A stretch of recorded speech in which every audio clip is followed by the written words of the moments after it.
Dan kemudian kita pergi yang seterusnya ialah saya akan tunjukkan contoh-contoh macam mana saya buat visual dahulu. Okey. Baik. Yang ini, yang bulat ni, ini adalah badge.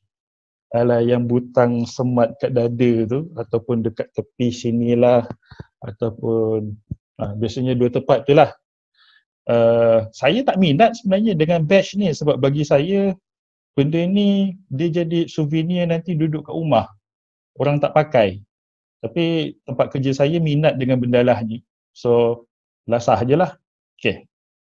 Dan kemudian ini ialah banner besar. So, kita order 3 benda ni. Satu dekat pintu depan, satu dekat kantin, satu lagi dekat dalam production area. So, kita nak benda ni nampak. Dan kalau anda nampak, saya ada logo kat sini. Saya cipta ni 5x5. Dia punya asas dia ialah tangan ni. Tapi dia dah jadi macam ni, tak kisahlah. Okay, so 5x5. Dan kemudian kita bagi tahu berapa tempohnya daripada Ogos sampai Oktober. Dan kemudian saya letakkan slogan ni, I do. Bunyinya macam kahwin kan? Do you accept this lady to be your partner, your life until death? I do. Okay. So sebenarnya dia punya maksudnya I do ni lah, I do step back 5x5 all the time. Sebab itu yang kita nak pekerja buat risk assessment gunakan step back 5x5 punya metodologi ni sebelum buat kerja. Jadi kalau kan tough kan, campaign. Okay, baik. So kita ada banner, kita ada badge. Dan kemudian kita ada banting. Banting ni kita order bukannya 4. Kita ada 8 design dan kemudian kalau anda tengok kat sini kita ada 3 round. So saya order kalau tak silap pada masa tu lebih kurang 80 piece dan kita pasang everywhere. That's the next condition bila kita buat campaign untuk visual, kita nak nampakkan dia banyak. Dan mesejnya semuanya adalah tentang education. I do know what is step back 5x5. I do it and you can see it. I do step back 5x5 every day. Lagi apa? Yang ini ialah dia punya education. Before the job, during the job, after the job. What could go wrong? Use caution and then ni. So, ini semua poster-poster education lah. So, macam mana dapat budget approve benda ni? Itulah bila kita tunjuk materialnya macam ni. So bos pun agree lah, oh educate. So kita kena educate. Okay, proceed. Saya habis ni kalau tak silap saya lah 10,000 untuk beli material sahaja. Okay, baik. Baju. Dan banyak baju safety campaign yang saya tengok dekat luar sana, kempennya tahap kesian. Dia cuma gunakan Times New Roman, lepas tu tulis safety first besar-besar. Saya cakap dengan saya punya team, oh no, we are not going to do that. So, apa kita buat? Kita design logo dan kemudian gunakan yang ini ni sebenarnya kita suruh designer buat sebab bila kita buat sendiri kan rupanya memang buruk gila. So kita bagi kat designer, upahnya tak mahal, RM30 je untuk per design ni. So semua orang agree dan kemudian kita print. Ini depan, ini belakang. Dan tahu tak, ini adalah baju campaign yang paling popular selama 3 tahun. QC ada campaign, orang lain ada buat campaign tapi ini adalah baju yang paling dipakai. Dan diorang pakai sampai tahap pergi ke JBCC. Sebab saya jumpa kan, kau pakai baju ni. Bawa abang, pakailah. So ini adalah baju yang paling disukai pada ketika itu. So itu yang kita nak. Kita buatkan mereka baju yang mereka voluntarily nak pakai. Okay, apa signifikannya baju? Baju signifikan sebab message ni mereka bawa ke mana-mana. Dan siapa sahaja yang duduk dengan dia akan dapat message tu. tak awareness-nya sampai 100%? Sampai. Okay. So, inilah yang kita nak capai melalui baju. Kita bukannya beli baju sebab, kalau buat kempen mestilah beli baju. Tak. Okay. Alright. Dan kemudian kita juga ada bagi touch and go. Touch and go ni sekeping RM35 kalau tak silap saya. Ya, RM35. Boleh order dengan touch and go straight ataupun dengan merchandise. Tak kisahlah. Saya cari design yang ada kita orang punya logo tak jumpa. Tapi kita bagi ni kepada peserta-peserta setiap round, mereka sebagai reward lah. Bayangkan dapat RM30, lepas tu semua orang gembira. Dia lebih murah daripada bagi hamper sebab semua orang dah penat dapat hamper. Lagi-lagi dapat apple hijau, dapat sirap yang jenamanya entah apa-apa entah, dan lepas tu dapat biskut. Meaningless. Hamper mahal kalau tak saya. Paling murah RM80 kalau tak silap. So bagi ni sekeping dia dah happy dah. Dapat Tashingo special daripada company. Okay. So ini cara saya menjimatkan duit untuk reward. Bagi sesuatu yang lain daripada yang lain. Kita lagi lampu picit. Lampu picit pun faham-faham lah level DIY. Tahannya sekejap je. Mahalnya kat mana? Mahalnya dekat print. Bukannya kat bendanya. Baik. So tadi visual. Ini kinesthetic pula. Ini ialah clash of crane operators. So kita minta setiap department hantar dia punya wakil. Kita ada department ni lah. Masanya 3 jam je. Dan kemudian kita ada ni. Kita ada location dia. So prinsip bila kita buat kinesthetic, kita buat peraduan yang saya terapkan nombor 1. Gunakan apa yang mereka paling strong.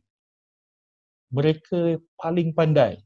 Kalau macam kata pak saya, semua orang crane operator, kita nak tengok siapa yang paling terror.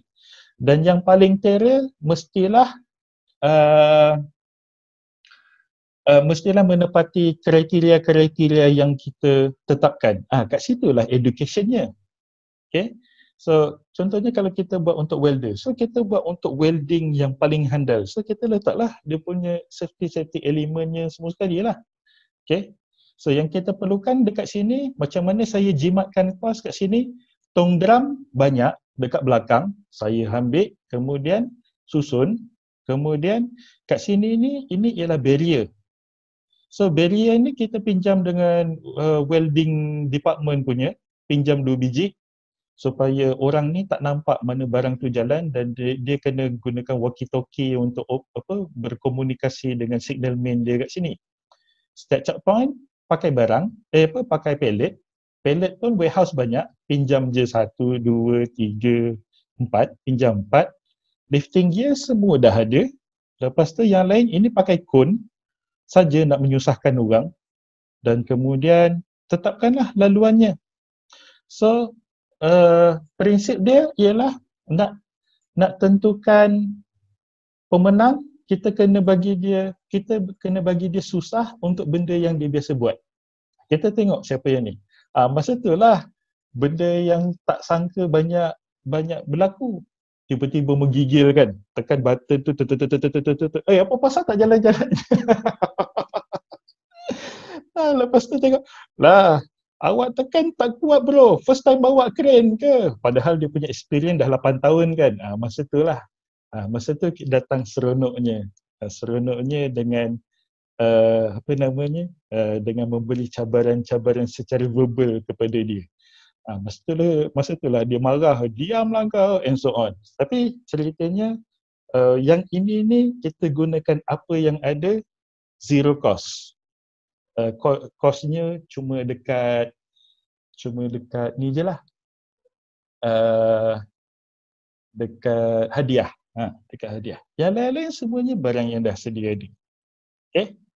Baik. So, ada masanya kita nak keluar duit, ada masanya kita tak perlu keluarkan duit. Bab kata director saya, think creativity before capital. Dia bagi nasihat tu sebelum program ni lah. Sebelum program tu saya minta lagi 20,000. Lepas tu dia tanya, kau ingat sebab kita oil and gas suka tingkau je ya nak habiskan duit. Iyalah, bukan macam tu ke? So, keluarlah nasihat tersebut. So saya turunkan kepada anda nasihat beliau, think creativity before capital, sebelum keluar duit. Untuk Faiz Zakwan, ini adalah contoh yang saya buat untuk kempen yang kecil. Sebab yang ini ni limited kepada geng crane operator sahaja. Yang ini. Poster ni saya suruh budak saya yang buat. Saya punya intern buat, pun tak ada belanja apa. 100 plus pun saya tak belanja dia. Saya cakap terima kasih je lah. Baik. Okay, terima kasih. Sama. Okay, kita tak ada masa.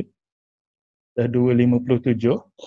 Apa yang saya tunjukkan kepada anda sekarang, ini adalah saya punya master plan untuk apa namanya? Untuk saya punya program. So, ini bulan 1, kita ada bulan 2, bulan 3. Yang ini adalah audien target campaign. Kita ada 2. Yang ini adalah shop employee, yang ini adalah supervisor. Kita target 2 ni untuk 2 bulan ni. Dan kemudian kita ada PIC, person in charge, untuk jaga setiap event-event yang kita dah manage. Okay. Dan kemudian kita ada target date. Bila nak buat. So dengan ini, sebenarnya kita tengah membahagikan kita punya resources. Ini tim kita ni. Ni intern saya, ini saya, ni Nur Razah. Nur Razah ada tak hari ni?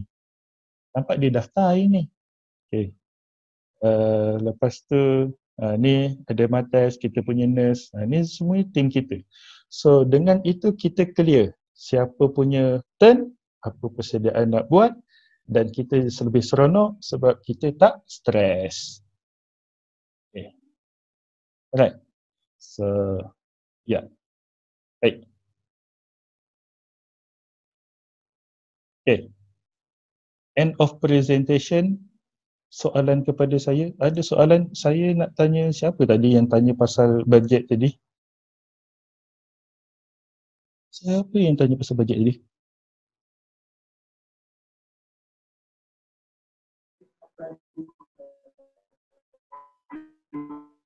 Cik Wan yang tanya. Okay. Cik Wan menjawab tak soalan pasal bajet tu?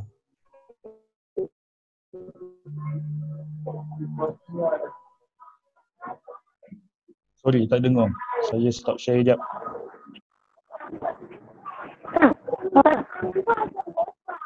Okay.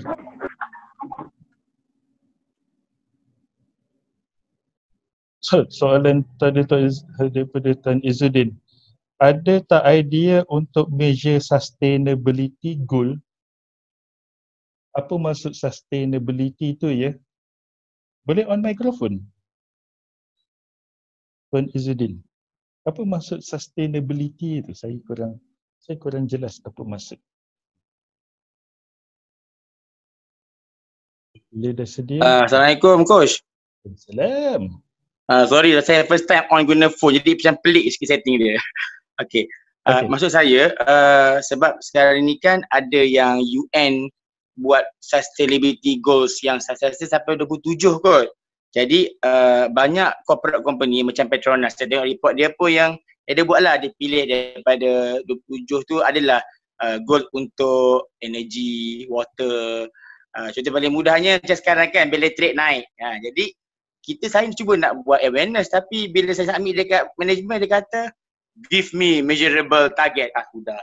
Sebab saya buatlah macam contoh, kita nak menukar lampu biasa ke lampu LED yang lebih yang lebih jimat tenaga. Tapi kita bukti mana? Itu ya alamak. nak kira-kira bil pula. Nah, jadi macam mana maksud saya ada idea-idea coach yang boleh kongsikan untuk nak measure sustainability goal daripada aspek, sebab dia banyak yang konsep dia subjektif tapi bila nak buat smart tu macam saya tahu ini isu basic cuma nak pilih yang sesuai. Itu jawapan saya. Boleh? Terima kasih. Terima kasih atas soalan. Saya suka soalan berkenaan dengan objektif ni sebab 1 tahun dulu kita orang kena complete 70 objektif dan biasanya 69 tu saya yang tulis objektif. Baik. So sustainability tentang environmental. Tadi ada cerita pasal nak tukar lampu. Apa yang nak dicapai tentang tukar lampu tu? Anda nak save energy kan? Yes. So objektifnya ialah you nak save berapa banyak energy. Kalau you tak ada measurable, kalau you tak ada measurable, takut-takut tukar lampu nanti pun objektif tu tak tercapai. Sebab tukar lampu ni, saya dah check dengan saya punya maintenance manager dulu, dia punya effect dia tak banyak. Effect dia tak banyak, dia cuma look good sahaja. Even kita orang sampai level kat toilet kita pasang motion sensor. Bila kita duduk kat dalam cubicle tu lama sangat, nanti lampu tu padam. Sebab kita tak bergerak kan. Dia macam tu lah. Tapi dari segi penjimatannya memang tak clear, memang tak berapa nampak. Dia tak sama macam yang dikempen oleh semua orang. Bila tinggalkan meeting room mesti matikan lampu. Jangan membazir, betul. Jimatnya tak berapa nampak.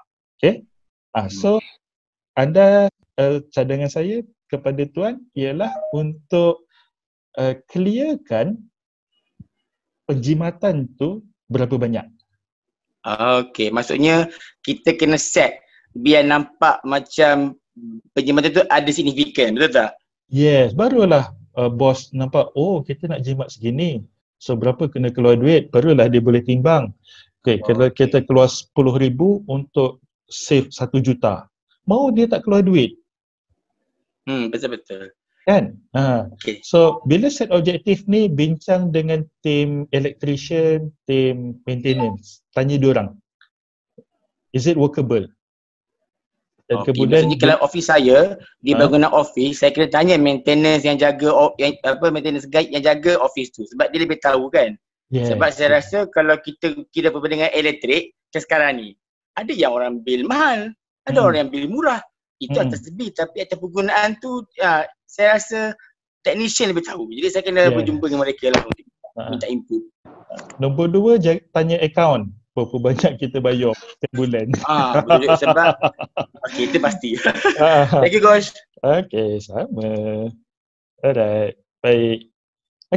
Baik. Lain. Maksudnya kena kreatif dalam buat program untuk oil and gas, boleh keluar kos yang besar, kena SME duit RM1 pun susah nak keluar yang jadi macam mana. So, jawapan saya ialah nombor 1, kembali kepada yang pertama tadi. Kenapa kena buat kempen? Jawab nombor 1. Kemudian nombor 2, be clear apakah outcome yang akan dinikmati oleh company bila kita buat kempen ni. Yang ketiga, engage to educate, cari cara yang low cost sebelum cari cara yang mahal. Contoh saja, kalau nak panggil talk, boleh buat ni online, panggil ramai-ramai, kosnya lebih murah. Contoh.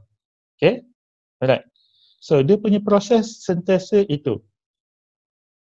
Kenapa kena buat, apakah objektif, dan kemudian engage to educate, apa yang akan kita lakukan. Alright.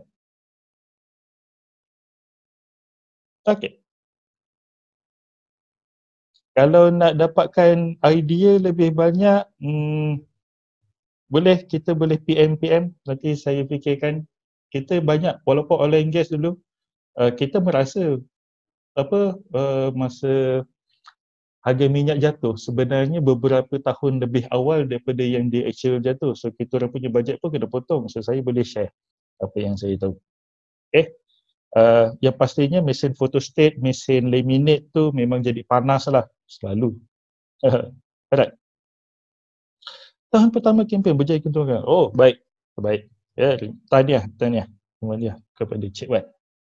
Alright. Coach, saya cuma nak share yang workplace health promotion yang berperkeso tu, itulah sebab saya cuba apply tapi sebab pekerja kurang daripada 50 jadi perkeso macam sedikit dia kata macam dia nak pekerja yang ramai. Sebab saya tahu dia target dekat kilang. Jadi apa saya buat, saya minta MShosh yang datang buat buat program di tempat saya lah, di office. Sebab saya rasa kita punya cawangan di warehouse tak ada masalah banyak sangat. Sebab di office banyak ada orang komplain yang penyakit biasa di office. Jadi saya rasa untung pada hari itu barulah kita perasan rupanya bila saya bercakap ikut department finance paling stres. Sebab pada hari itu daripada 5 orang, 3 yang dapat high blood pressure dan ada seorang dia baru tahu hari tu yang dia blood pressure. Terus dia macam muka dah macam alamak ada tu. Jadi itu yang saya rasa kempen ni memang bagus sebab tak semua orang dia cakna dekat dari segi health untuk diri sendiri. Sebab dia rasa dia kerja office dia tak ada risiko. Jadi lepas tu terus saya tak bagi dia join aktiviti seterusnya sebab ada fizikal. Dan hari tu juga saya paksa dia pergi buat further check up sebab doktor yang in charge pun dia memang highly recommend. So dia ambil lah medication sesuai. So dia berjaya lah turunkan dia punya blood pressure. So maknanya dari situ saya buat rating, okey maksudnya kita nampak finance ni bekerja dengan laptop dengan sebenarnya mereka lah yang paling banyak risiko untuk kesihatan. Itu je saya nak share lah. Alright, baik. So dia akan kembali kepada kenapa kita buat kempen tu. So kita nak kena pasti target audience kita. Hazard dekat office tak sama dengan operationnya. Physicalnya tak banyak, emotionalnya lebih banyak. Alright, baik. Okay. Cik Wan punya. Tahun pertama berjaya, tahun kedua turun. Adakah sentiasa kena kempen punya impact? Okay, saya nak share satu benda lah ni. Ianya dipanggil bathtub timeline. So sini ialah time. Allah buruknya. Dan kat sini ialah awareness. Sabar ya, tengah terkial-kial menulis dengan mouse ni. Awareness. Okay. Dia ada bathtub ni, dia daripada bila kita buat kempen, dia akan naik tau. Awareness akan naik, betul? Dan kemudian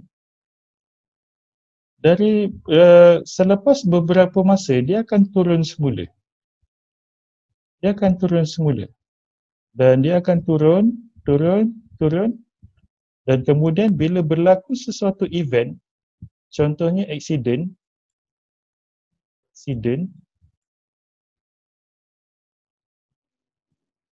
awareness tu dia akan naik balik. Okay, baik. So inilah dia. Ini ialah dia punya bathtub, tak mandi tu. So awareness kita ada benda lah ini. Dia ada masa dia akan turun. Okay.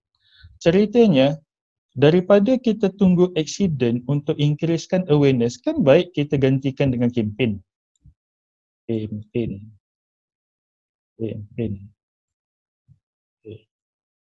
Berapakah tempoh lama ni? Ini bergantung kepada tempat kerja. Kalau tempat saya dulu, kita perasan dia punya trend dia ialah 3 bulan. Bila lepas 3 bulan kan, tiba-tiba major insiden berlaku balik. So setiap 3 bulan kita akan schedulekan kempen untuk prevent accident yang orang masuk hospital ni berlaku. Ataupun major incident. Kadang-kadang, selalunya tak kena orang tapi dia serius sampai musnah, gitulah. So setiap 3 bulan kita nak kena buat benda ni. Okay. So itu yang saya nak kongsikan. Kempen kena berkala atas dasar ini. Bathtub awareness punya graph. Okay. Saya tak tahu kalau tempat anda ada sekali je buat kempen, lepas tu kesedarannya kekal sampai bila-bila. Okay. Alright. Hello. So, yeah. Campaign duration lebih pendek atau panjang? Durationnya lebih baik pendek atau panjang? Bergantung kepada objektif anda. Bergantung kepada objektif anda. Sekiranya anda nak ubah pemikiran, anda nak ubah cara bekerja, panjang. Dan berapa banyak nak ubah, panjang. Sekiranya anda cuma nak bagi awareness, cuma nak bagi tahu je, pendek. Dia macam tu lah. Bergantung kepada jenis kempen. Okay. Kalau kempen tu serius dan anda nak ubah selama-lamanya, panjanglah. Saya punya kempen paling panjang 1 tahun. 1 tahun. Dan kita berkempen dengan cara low cost, iaitu gunakan toolbox. Toolbox sampaikan message, ingatkan. Message, ingatkan. Message, ingatkan. Ulang-ulang setiap minggu, setiap bulan. Setiap bulan buat mass. Lepas tu recap balik. Kempen. Dia macam tu. Itu kempen paling lama. Okay. Alright. Baik-baik. 3.12. Okay. Ada lagi soalan kepada saya? Ada lagi? Okay. Sekiranya tak ada, slide ni dan video material semua sekali ni saya dah upload ke Google Classroom.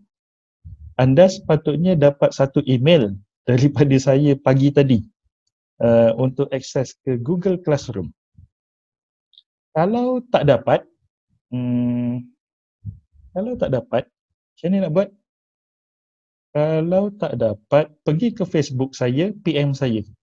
Nanti saya bagi link tersebut kepada anda. Facebook saya, Azahan Safetyman. Azahan Safetyman. Mana saya punya ni?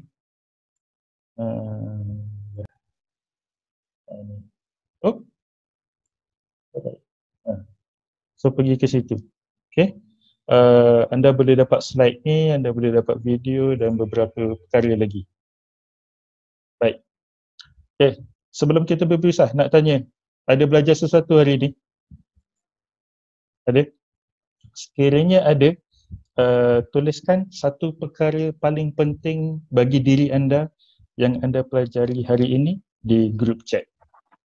Saya akan mute dan tutup video selama 2 minit. Mulakan sekarang.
Okey, baik.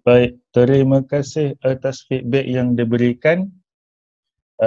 Dan untuk kali yang terakhir, satu lagi ialah jawab soalan ni dan tuliskan di dalam buku anda ataupun di nota ataupun di komputer anda, tak kisahlah. Apakah satu perkara yang akan anda tambah baik selepas ini? Dengan segera, selepas ini. Dengan berdasarkan apa yang dipelajari dalam sesi ini. Satu perkara yang akan anda tambah baik selepas ini. Tuliskan sekarang di buku anda, bukan di group chat.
Okey, baik. 3, 2, 1. Okey.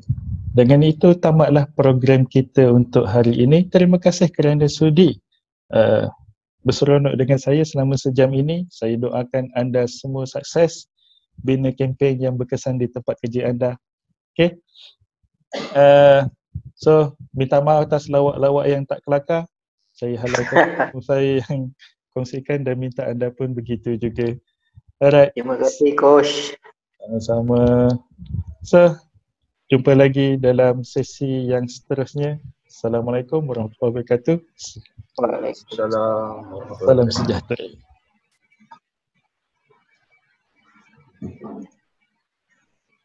Thank you, Coach. Sama-sama. Cikgu, saya dah PM cikgu dekat Messenger Facebook tadi. Alright. Okay.